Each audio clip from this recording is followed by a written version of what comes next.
Isang mapagpalang gabi po sa ating lahat. Muli ako si Miato Sebastian and welcome to our daily devotion with Pastor Russell Ocampo. And today, our devotion tackles about understanding the work of the Lord. So our scripture is all about Genesis chapter 1 verse 27 to 28. So NIV version. So God created mankind in his own image. In the image of God he created them. Male and female he created them. God blessed them and said to them, "Be fruitful and increase in number, fill the earth and subdue it, rule over the fish in the sea and the birds in the skies, and over every living creature that moves on the ground."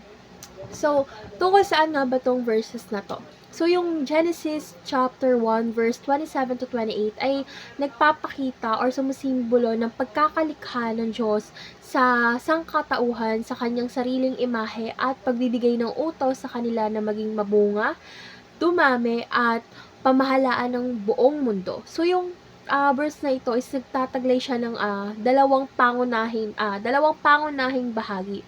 Una ay yung likas na dignidad ng tao bilang larawan ng Diyos, at pangalawa ang kanilang responsibilidad na alagaan at pamahalaan ang mundo. So, dadako naman po tayo sa ating teaching. So, ano nga ba yung unang teaching natin? Yung teaching natin is God's work includes all human work. So, lahat ng gawain ng tao ay mula sa pinaka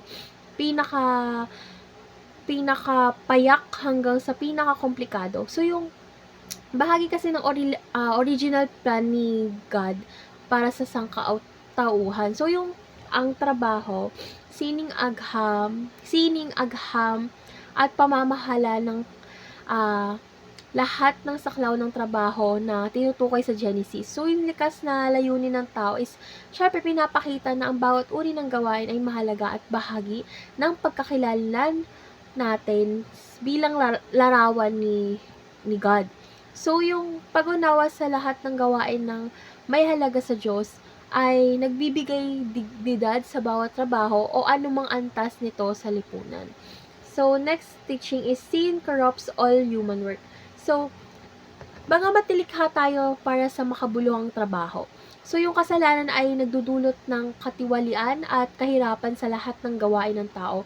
So, ang kasalanan is nagpapasok ng hirap at pagod at kawalan ng karunungan sa ating trabaho. So, yung mga katiwalaan, pandaraya at pansasamantala ay ilan sa mga bunga ng kasalanan sa trabaho ng tao. So, yung pagkaalam sa katiwalaan ng kasalanan ay nagbibigay daan sa atin upang maunawaan ang pangangailangan ng pagbabago at pagpapanubalik sa lahat ng aspeto ng ating buhay kasama ng ating trabaho.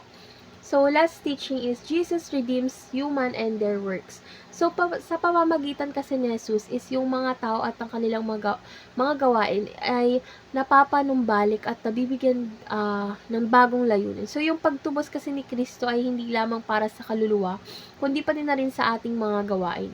So, sa Kanya, ang ating mga trabaho ay nagiging bahagi ng kanyang misyon upang itaguyod ang kanyang kaharian dito sa lupa. So, yung pananampalataya kay Jesus ay nagbibigay sa atin ng bagong pag-asa at layunin sa mga trabaho. So, ito ay ginagawa itong isang pagsamba at serbisyo sa Diyos.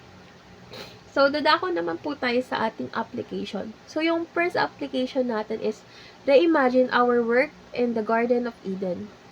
So, sa pamamagitan po ng muling pag-iisip ng ating trabaho bilang bahagi ng original na design ng ating Diyos, makakahanap tayo ng kasiyahan at layunin sa ating mga ginagawa. So, yung bawat trabaho kasi gaano man ito kaliit or kalaki ay maaaring makita bilang isang paraan ng pakikilahok sa gawaing paglikha ng Diyos ay muling imagine or reimagine sa ating trabaho ay nangangahulugan ng pagpapahalaga sa bawat gawain at pagkilala sa Diyos sa bawat aspeto nito. So, next is work honestly and faithfully for the Lord. So, yung pagiging tapat kasi natin at masigasig sa ating trabaho ay isang paraan upang ipakita ang ating pananampalataya. So, sa bawat gawain, maliit man o malaki, tayo ay tinawag na magtrabaho ng may integrity at honesty. So, yung paggawa kasi ng mabuti at tama kahit walang nakatingin ay isang pagpapakita ng ating pagsunod at pagmamahal sa Diyos. So, yung ating mga trabaho ay nagiging isang anyo ng pagsamba kapag ito ay ginawa ng may buong puso para sa Panginoon.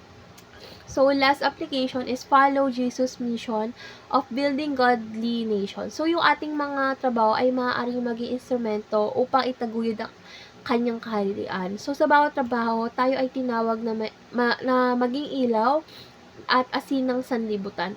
So, nagdadala ng pag-asa at katarungan sa ating paligid. So, yung pagsunod kasi sa misyon ni Jesus ay nangangahulugang paggamit ng ating trabaho upang itaguyod ang kanyang mga prinsipyo at magbigay ng kaluwalhatian sa Diyos.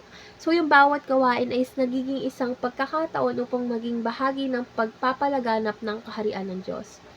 So, dadako naman po tayo sa ating last part, which is discussion. So, yung discussion po natin is all about what are the importance understanding the work of the Lord.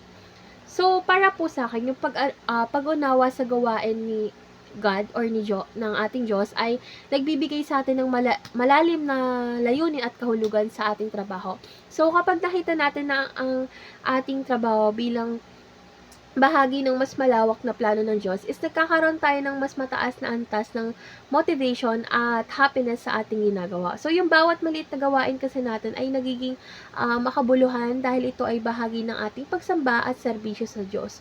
So, kapag naunawaan natin kasi yung ating trabaho ay isang paraan ito ng ating pagsamba sa Diyos, tayo ay nagiging mas masigasig at matapat sa ating mga gawain. So, yung pagkakaroon din ng mataas na pamantayan sa ating trabaho ay nagiging isang paraan upang magbigay ng kaluwalhatian sa Diyos ng may integrity at kahusayan sa trabaho. At hindi lamang para sa ating sariling kapakinabangan kundi para rin sa kapurihan ng Diyos. So, isa na rin dito yung para sa akin is yung nagpapalalim ng ating pananampalataya at relasyon sa Kanya. So, yung bawat araw kasi na puno ng trabaho ay nagiging isang pagkakataon upang magtiwala at sumunod sa Diyos. So, yung ating trabaho ay nagiging isang patuloy na pakikipag-ugnayan sa Diyos kung saan tayo ay natututo at lumalago sa ating pananampalataya. So, yung sa bawat gawain na to ay patuloy na tinuturuan tayo ng ating Diyos at binibigyan ng pagkakataong lumapit sa Kanya. So, para sa lahat, ang pag-unawa sa gawaing ito ay nagbibigay ng ating direksyon, layunin at kasiyahan sa ating trabaho. So, ito yung para sa akin na nagiging isang paraan upang tayo ay makapagbigay ng kaluwalhatian sa Diyos at maging bahagi ng kanyang misyon dito sa lupa. So, yung bawat trabaho, maliit man o malaki, ay nagiging isang mahalagang bahagi ng ating espiritual na paglalakbay at pagsunod sa Diyos.